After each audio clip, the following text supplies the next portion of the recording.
벌써 8월도 마지막 날이 되었습니다. 이제 다 함께 사도신경으로 신앙 고백하심으로 8월 31일 목요일 새벽 예배를 시작하도록 하겠습니다. 다 함께 사도신경으로 신앙 고백하시겠습니다.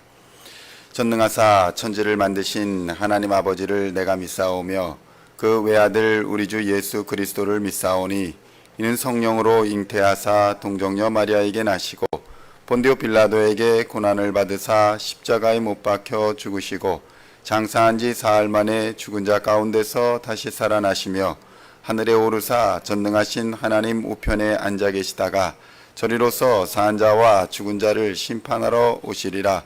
성령을 믿사오며 거룩한 공회와 성도가 서로 교통하는 것과 죄를 사하여 주시는 것과 몸이 다시 사는 것과 영원히 사는 것을 믿사옵나이다. 아멘.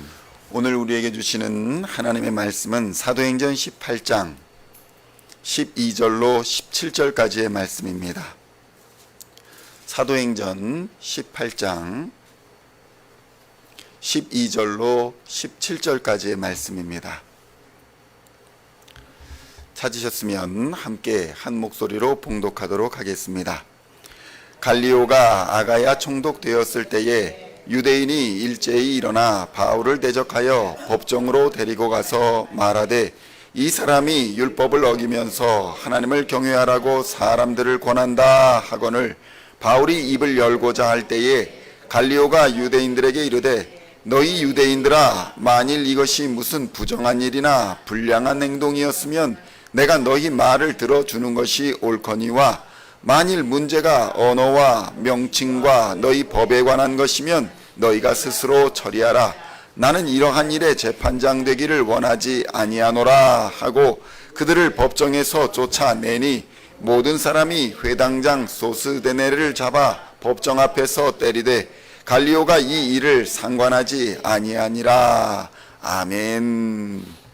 할렐루야. 오늘은 사도행전 18장 12절로 17절까지의 말씀을 본문으로 회당장 소스데네라는 제목으로 은혜의 말씀을 함께 나누고자 합니다. 성도 여러분, 사도행전에는 수많은 그리스도인들이 예수 그리스도의 십자가 복음을 위해서 얼마나 많은 수고와 헌신을 감당했는지를 잘 기록하고 있습니다. 바울이 가는 곳마다 바울과 함께 동역한 그리스도인들로 말미암아 교회는 더욱 든든히 서 갈 수 있었습니다. 그러므로 사도행전의 역사는 바울의 역사가 아니라 바울이 전도 여행하는 모든 지역의 그리스도인들의 역사라 할 수 있는 것입니다. 변화된 그리스도인들은 그 자리에, 그 삶의 자리에 그대로 머물지 않았습니다. 새 사람을 입었고 변화되었던 것입니다. 바울과 같이 먼 곳에 나가서 복음을 전하지는 못해도 새로 형성된 교회 공동체를 위해서 바울 못지않게 희생하고 헌신하던 사람들이 바로 초대교회 그리스도인들이었습니다. 이러한 사람들 중에 소스데네라 하는 고린도 지역의 회당장도 있었습니다. 회당이란 어떤 곳입니까? 회당은 유대인들의 종교 공동체이며 민족 공동체였습니다. 유대인들이 그들의 율법을 가르치고 강론하던 곳이 바로 회당이었습니다. 회당은 유대인들의 아픈 역사와 함께합니다. 유대인들이 포로 생활을 하면서 전 세계에 유대인들이 흩어졌습니다. 예루살렘에서 예배를 드리지 못하게 되자 유대인들은 공동체를 만들어 그곳에서 하나님의 말씀을 가르치고 또 하나님께 예배를 드렸던 것입니다. 회당의 주된 용도는 하나님께 예배를 드리는 일이었습니다. 예배는 유대인 남자 10명이 모여야 이루어질 수 있었습니다. 오늘날처럼 회당에서는 찬양으로 시작하여 기도를 드린 후에 쉐마 들을지어다 라는 이 쉐마로 시작되는 신명기 6장 4절로 9절의 말씀을 읽었습니다. 매번 예배 때마다 이 신명기 6장 4절로 9절의 말씀을 함께 읽으며 유대 민족의 정체성을 잃지 않기 위해서 힘썼던 것입니다. 신명기 6장 4절로 9절에는 이렇게 기록되어 있습니다. 이스라엘아 들으라, 우리 하나님 여호와는 오직 유일한 여호와이시니 너는 마음을 다하고 뜻을 다하고 힘을 다하여 내 하나님 여호와를 사랑하라. 오늘 내가 내게 명하는 이 말씀을 너는 마음에 새기고 네 자녀에게 부지런히 가르치며 집에 앉았을 때에든지 길을 갈 때에든지 누워 있을 때에든지 일어날 때에든지 이 말씀을 강론할 것이며 너는 또 그것을 내 손목에 매어 기호를 삼으며 내 미간에 붙여 표로 삼고 또 내 집 문설주와 바깥 문에 기록할지니라. 아멘. 성도 여러분, 나라를 잃었을지라도 하나님 나라의 백성이라는 사실을 기억하고 이 말씀을 암송하며 이 말씀을 함께 읽으며 유대인들은 회당에 모여 그들의 하나님을 예배했던 것입니다. 6장 4절을 우리는 쉐마송이라고 부릅니다. 이스라엘아 들으라, 우리 하나님 여호와는 오직 유일한 한 분 하나님이시다 라는 말씀인데, 이 말씀으로 노래도 지어서 불렀습니다. 쉐마 이스라엘 아도나이 엘로헤누 아도나이 에하드. 이 말씀이 바로 신명기 6장 4절의 말씀입니다. 쉐마 들으라 이스라엘, 쉐마 이스라엘, 아도나이는 주님입니다. 엘로헤누 하나님은 한 분이시다. 아도나이 에하드 그 주님은 한 하나님이시다 라는 가사를 가진 말씀이며 노래였습니다. 이 노래를 부르며 그들은 회당에서 그들의 민족의 정체성을 지키고 하나님을 예배했던 것입니다. 이 말씀을 교독한 후에 다시 기도문을 암송하며 하나님의 말씀인 성경을 한 사람이 나와서 낭독하고 그 말씀을 해석했습니다. 그리고 축도하는 식으로 예배가 진행되었습니다. 특별한 절기에는 제사장들이 손을 들고 민수기 6장 24절로 26절의 말씀을 축도함으로써 예배를 마무리했던 것입니다. 예수님도 바울도 이 회당 예배에 참여하셨고 그곳에서 하나님의 말씀을 전하기도 하셨던 것입니다. 이처럼 회당은 유대민족의 예배 장소이며 교제 장소이고 때로는 재판하는 법정의 역할도 하던 곳이었습니다. 이러한 회당을 관리하는 사람이 바로 회당장입니다. 회당장은 예배를 주관하고 기도를 하고 율법서와 선지자를 읽고 설교를 할 사람을 택하던 일을 하는 사람이 바로 회당장이었습니다. 이런 사람이 바울의 설교를 듣고 회심하여 그리스도인이 된 것입니다. 성도 여러분, 바울을 대적하는 유대인들은 바울을 잡아서 로마 총독에게 데리고 가서 고소를 했습니다. 처벌을 해달라는 것입니다. 그런데 로마 총독은 도리어 이렇게 말을 합니다. 니들 종교에서 발생한 문제이면 니들끼리 알아서 처리를 해라. 성도 여러분, 하나님을 믿는다라고 하는 사람들이 세상 법정에 나아가 창피를 당하는 순간입니다. 세상 법정에서도 통하지 않는 어리석은 일들을 유대인들은 아무 부끄러움 없이 행하고 있었던 것입니다. 사도행전 18장 14절로 16절의 말씀 함께 봉독하겠습니다.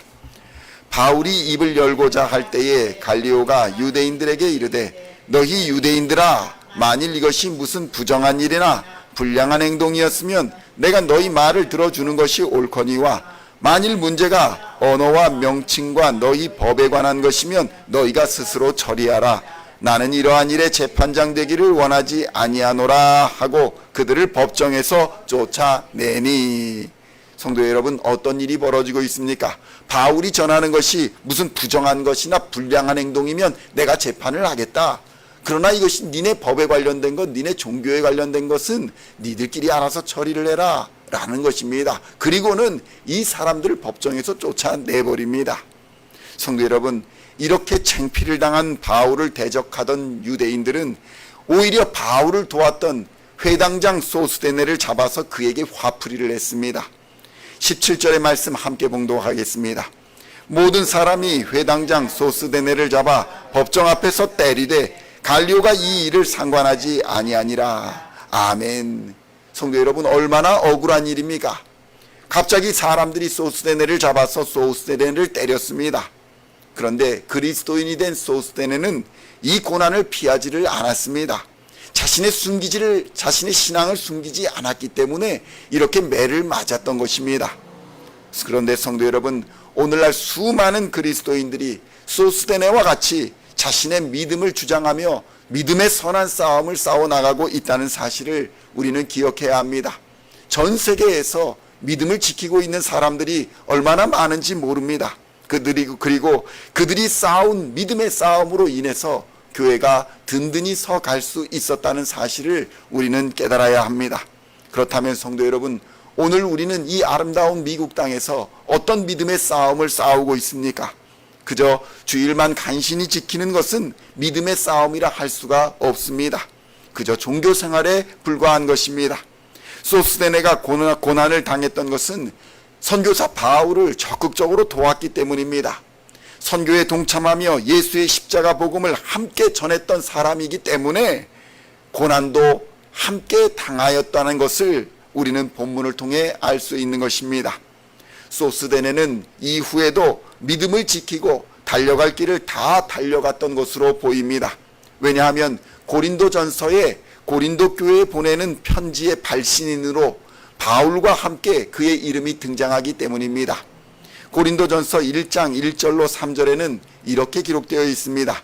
하나님의 뜻을 따라 그리스도 예수의 사도로 부르심을 받은 바울과 형제 소스데네는 고린도에 있는 하나님의 교회 곧 그리스도 예수 안에서 거룩하여지고 성도라 부르심을 받은 자들과 또 각처에서 우리의 주 곧 그들과 우리의 주 되신 예수 그리스도의 이름을 부르는 모든 자들에게 하나님 우리 아버지와 주 예수 그리스도로부터 은혜와 평강이 있기를 원하노라. 이렇게 고린도를 향해서 보내는 편지에 바울과 함께 소스데네도 이름을 올리고 있는 것입니다. 성도 여러분, 이처럼 교회의 진정한 리더, 진정한 지도자는 고난도 함께 받는 사람임을 우리는 깨달아야 합니다. 소스데네는 바울과 함께 수고하고 함께 고난도 받았기에 비로소 초대교회의 온전한 리더가 될 수 있었던 것입니다. 그러므로 성도 여러분, 하나님의 말씀으로 인해 받는 고난과 하나님의 말씀으로 인해 받는 어려움을 두려워하거나 피하지 마시기를 우리 주님의 이름으로 축원드립니다. 왜냐하면 하나님께서 그를 지명하여 불러 세우시고 하늘의 문을 여시고 복을 내려주시기 위함임을 우리는 그 사건을 통해서 깨달아야 하는 것입니다. 그러므로 성도 여러분, 교회 지도자, 교회 리더의 자격은 직분에서 나오는 것이 아닙니다. 섬김에서 나오는 것이며 헌신에서 나오는 것입니다.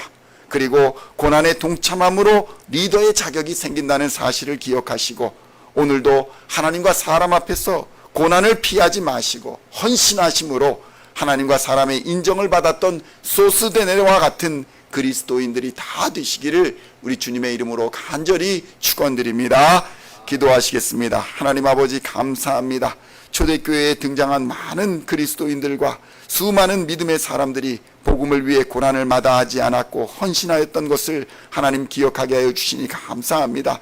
하나님이 복음에 등장했던 수많은 그리스도인들의 믿음으로 말미암아 오늘 우리에게도 이 생명의 말씀이 전해졌음을 깨닫고 우리도 우리의 사명을 기억하고 이 복음을 전하는 자로 살아갈 수 있도록 주님 역사하여 주시옵소서. 주 예수 그리스도께서 우리에게 맡기신 복음 전파의 사명과 하나님을 사랑하고 이웃을 사랑하는 이 사명을 믿음 안에서 잘 감당하여 하나님과 사람 앞에 칭찬받으며 주님 다시 오시는 그날에 잘했다 충성된 종아 칭찬받는 하나님의 사람들 다 될 수 있도록 주님 역사하여 주시옵소서. 오늘도 이 말씀을 붙잡고 나아갈 때에 성령 하나님 거룩하게 하여 주시고 충만케 하여 주시어서 믿음으로 선한 싸움 싸워 승리하는 하나님의 사람들 다 되게 하여 주시옵소서. 감사를 드리옵고 우리를 구원하신 우리 구주 예수 그리스도의 이름으로 간절히 기도하옵나이다. 아멘.